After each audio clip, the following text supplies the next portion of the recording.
Extraordinary claims coming out of Canberra tonight, with a former Prime Minister allegedly on a list of suspected pedophiles. Liberal Senator Bill Heffernan, who is pushing for the Child Abuse Royal Commission to include the legal profession, told an explosive Senate hearing he has a police list of 28 prominent suspects. There is a former Prime Minister on this list, and it is a police document. And now I'd like to introduce to you Fiona Barnett. That's Barnett, who is one of the bravest people you will ever have the privilege to meet. Throughout my childhood, I was a victim of Australia's VIP child sex trafficking ring. For example, I was prostituted to pedophile parties at Parliament House, Canberra, and to an international leader at Fairbairn Military Airport. The people involved in this elite pedophile ring included high-ranking politicians, police and judiciary. From the late 1980s, I reported my abuse experiences to multiple healthcare professionals, not one of whom adhered to mandatory reporting requirements. I reported to New South Wales Police in 2008. I reported to the Royal Commission in 2012. I reported to Operation Attest in Canberra. I made formal witness statements to New South Wales Police and have agreed to do more. I've reported directly to the New South Wales and Federal Police Commissioners and to the New South Wales Coroner. I have provided sufficient names, times, dates and places for authorities to investigate. My experiences were horrific beyond words. I witnessed child abduction, torture, rape, murder. But the way I've been treated for reporting the crimes I witnessed and experienced has been far worse than my original abuse experiences. I know you want me to stand here and name names. Yet to concentrate on the names serves to shift the focus from the entire reason I'm standing here. I have provided the names to the authorities. It is their responsibility to combine my information with what other victims have presented and properly investigate. And now I will give you some VIP names. Michelle. Michelle was a friendly 12-year-old with long dark hair. I witnessed her abduction, rape and murder when I was 6 years old. Samantha. Samantha was 9 years old with wavy long brown hair and a warm smile. She had Down syndrome. Samantha was murdered when I was 12 years old. Chloe. Chloe was an attractive 4-year-old with brown straight cut hair into a bulb and sea green eyes. Chloe was murdered when I was 14 years old. Don't make this about me. Focus on those victims who couldn't be here today to personally share what happened to them at the hands of the VIP pedophiles who have infiltrated Australia's supreme institutions. So I'm up there and Mark says, you're up. So I come down here and everybody's watching me. These curtains were pulled back and at the back of the stage was a huge banner, the ritual banner, and it was huge, big silk satin banner. There was an altar, a big altar erected in the middle here, and I was made to lie down on the altar, and Bruce Spence raped me on the altar. That was that part of the ritual. So I'm, 15, turning 16 at this time. And this was all happening during the time of the Bathurst City races, so the massive crowds here are disguised by the thousands and thousands of people and dignitaries and politicians that pour into Bathurst during the races. On stage are Bruce Spence, who's a crap actor. He's been in Dimboola and Mad Max.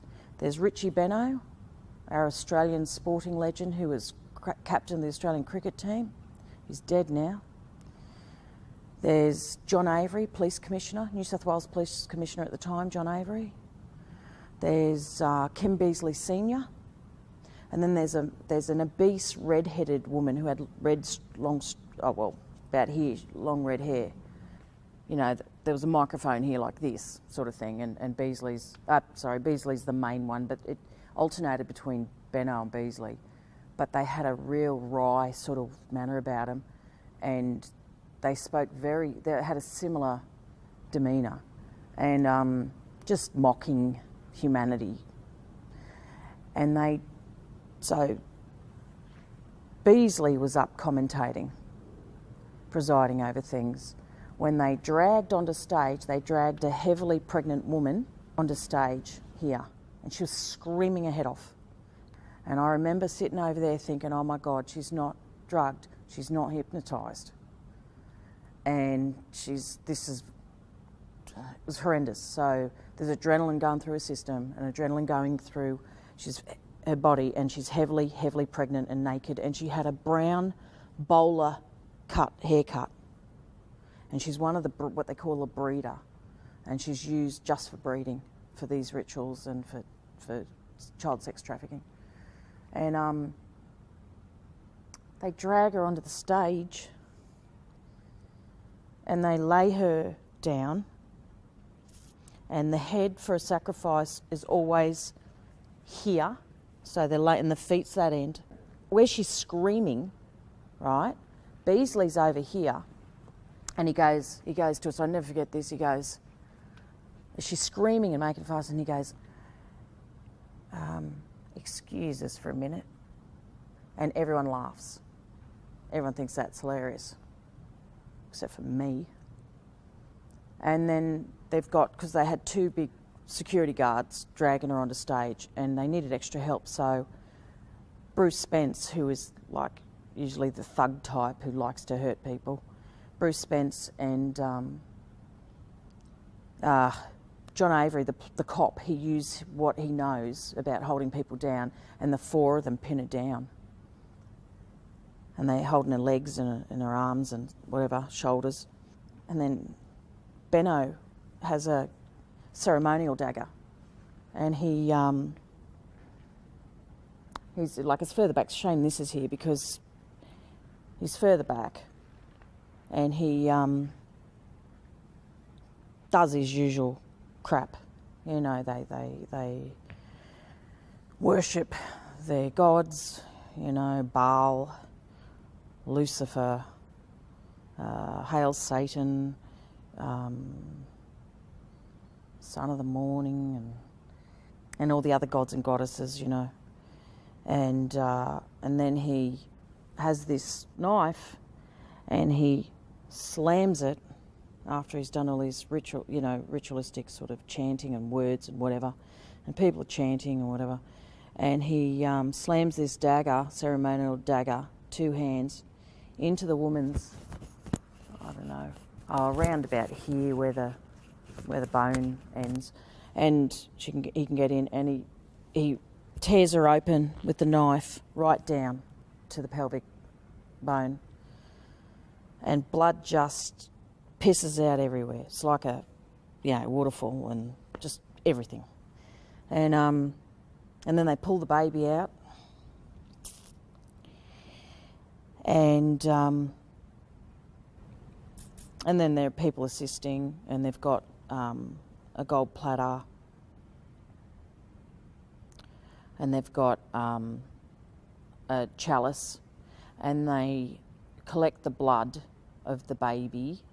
They drain the baby's blood in the chalice, and then they chop the baby up and put it on the gold platter, and then they pass it around for Holy Communion. So it's the black mass, the real typical old-fashioned black mass that the Catholic mass is based on, right? The Catholic mass the Latin mass is a sanitised version of this. There's nothing Christian about Catholic mass. So that's all going on, and then the next thing I remember is they lined up, this stage was lined with children who must have been about maybe 8, 9, 10 years of age, that sort of thing. And they had them lined up like this on the stage. They went like this, and they lined the children up. And the children were hypnotised, and the children came forward, and they were like this. They were just like this. They just, you know, as they were told, they did nothing, and they just stared straight ahead. And they're very attractive children. Bruce Spence had a samurai sword. It was incredibly sharp. He goes along each child and he has a certain stance about him. Is it that way? Or is it that way? And he slices off the heads of each child. I don't know if he turns or I can't remember what he does, but then he, goes along and, like this, and he goes along and chops off each head. And each kid falls, the body just falls, and blood is going everywhere. I mean, if you DNA tested this area, there would have to be remains of someone's blood and DNA in here. There would have to be somewhere. Then they break out into a bloodied orgy. Now, these people,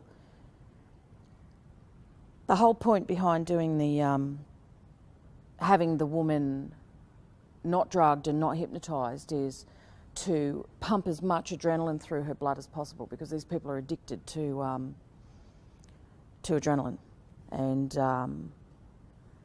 when they drink the blood, it's the baby's blood. The baby's in distress, so it passes on somehow to the kid, and that's why they have this sort of situation going on. And at the end, I was over here, and a bloody orgy broke out and everyone started having sex. They're sexually aroused by this stuff. You've got to understand that they are sexually aroused by this crap. I don't know, everyone's just having sex with people, and Kim Beasley Sr. was down here and I was there, and he came down and he picked up a head of one of the kids that had dark hair, and I'm standing here, and Beasley picks up this head and he shoves it in my face like this, and there's this decapitated head in my face, and he says, "Take ye, eat." And he made me take a bite out of the face. And then everyone just had an orgy. It was just disgusting. And the most vile thing you've ever seen in your life. And that's Bathurst City Hall. The Great Hall at Sydney University is where I witnessed the most heinous human sacrifice of all time, and the most difficult one to process and talk about in therapy. And that is the flaying of a boy who was about 5, little blonde boy, Anthony Kidman, and 4 other men were dressed in multicoloured robes according to the pentagram sort of symbol that I suppose captured the inner Sydney diocese that Kidman led, his coven, and so there were multicoloured robes that I've drawn. I was quite young.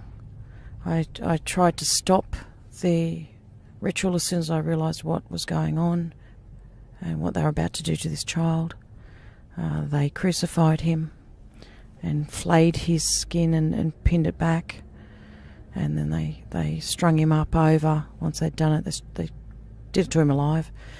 Once they'd finished that, they strung him up over the stage of the Great Hall.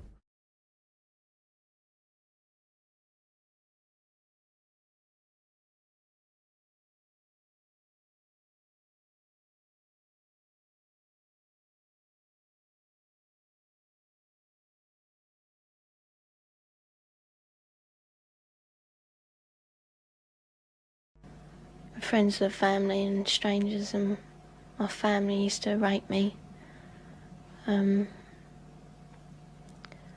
me abort the babies I had. It would be hard to imagine more misery and suffering than what Teresa says she's had to endure. And us kids would be made to do things with the adults and the animals, and then a sacrifice would happen. The sacrifice, were these animal sacrifices? Animals and people. On what scale do you think this was happening? Enormous, far beyond what we've ever heard of here before. Teresa's mother, Bridget. You're talking about mass murder? Yes, on a scale that this country's never heard of before. Like the old people's homes now, only these are... For the first time, Teresa is learning what it's like to live with love instead of fear. Pretty low. In this quiet English village, with the help of her mother, she's slowly repairing her broken life. Teresa is now 15, but at the age of 2, she was left in the care of this woman, the grandma she called Nan. And that, she says, is when her torment started. The story of Teresa is a story almost too horrible to recount. A case of child abuse that goes well beyond the kind of things we normally associate with the abuse of children. In 27 years of reporting, it has to be one of the most painful stories I have ever had to tell. How many men or how many people would have sex with you? What, at one time? Yes. About everyone who was there, which must have been about 20.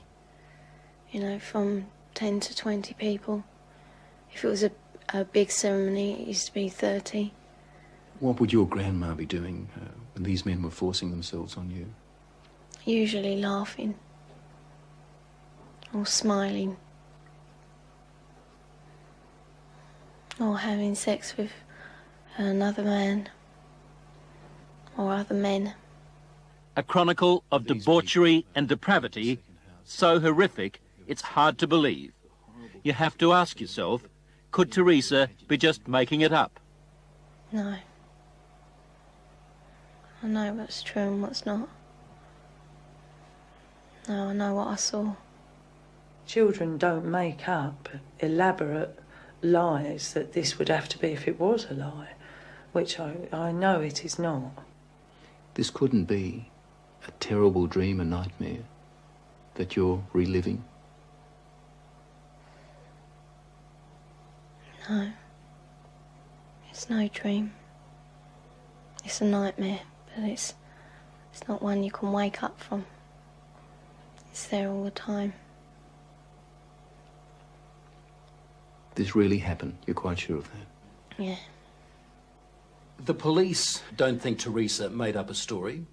Some of the cult members are to stand trial. 5 men have been charged with rape. As for Nan, the grandmother, she's 61 and lives in this council flat in South London. She's charged on 7 counts of aiding and abetting rape and 2 counts of performing abortions on Teresa. If you're finding this hard to believe, so did I at first. But then there are the medical reports.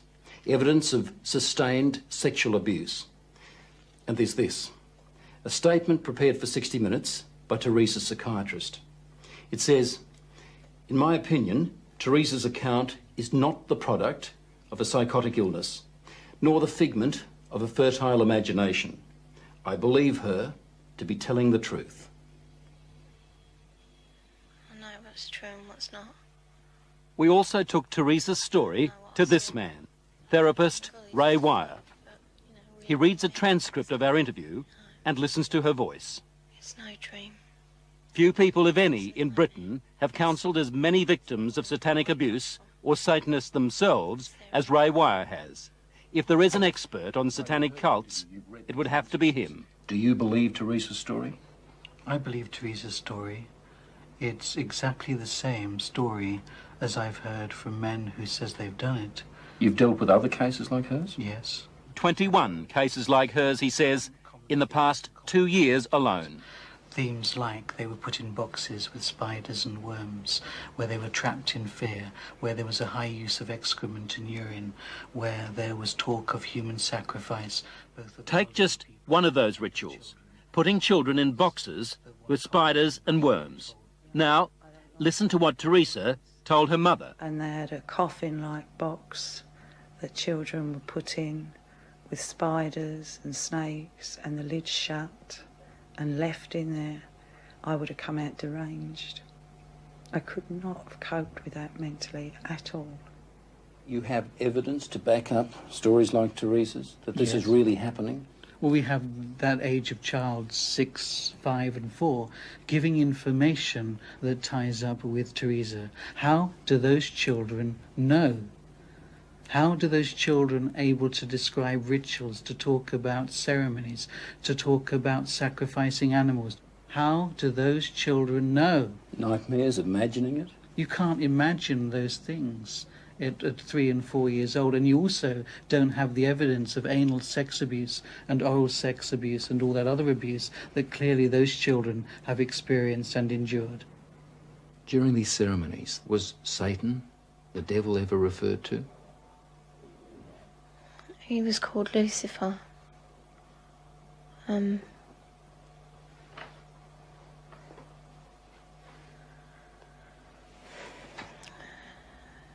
What did they say about the devil, about Lucifer? That killing the people made him happy. Sacrifices to please the devil. According to Teresa, the worst rituals took place at a house somewhere in the country.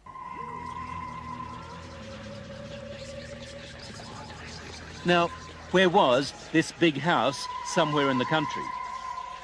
Teresa says she can't take the police there because the Satanists made sure she'd never know how to find it. Teresa was always drugged, or on a couple of occasions she says she was knocked out, so that she never fully knew the route. There was a tramp who was brought in once, you know, and he was killed. He was cut from his throat down to his stomach, and they ate him, or bits of him. They killed a man at a ceremony? Yeah. In front of you? Yeah, in front of all of us. Did the tramp, did this man fight back? No, I think he was, you know, drunk or something. He seemed really dopey. He was laughing a lot when he was brought in. And he started screaming when they began to cut. But after a while, you know, he died. I'd seen a few killings before then. Although I wasn't used to it, you know, that was the worst one. I really don't know what I thought. I suppose I thought, thank God it's not me. Let me get this right now. Are you saying that you saw more than one person killed in that house? Yeah. I've seen loads of babies killed there. Just newborn babies. Or aborted ones, which were only small. You know, 4-year-olds. Any age, really. Did they ever say they might kill you? They threatened to kill my little girl, who, when I left, was still at the house.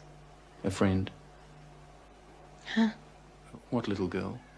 My little girl, Alex. She's about 4 now. You mean you had a child? Yeah. How old were you when you had that child?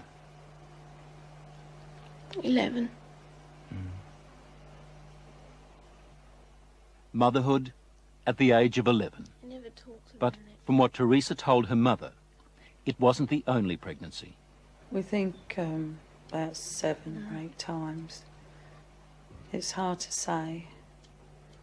It was constantly happening from the time she was capable of being pregnant. What happened to the pregnancies, to the babies? They were aborted by my nan or by one of the doctors at the house. There were doctors there at that house? Yeah, there was 2, I think. Yeah, and a nurse. What would happen to the fetuses, the unborn babies?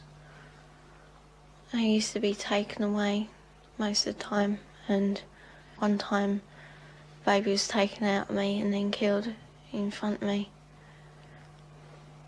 because it was still alive. And then, what would happen? Well, after they killed it, they would eat it. But we were also made to eat it. You were made to eat your own fetus? Yeah. Who made you do this? My nan. Did you ever try to run away? You must have been frightened.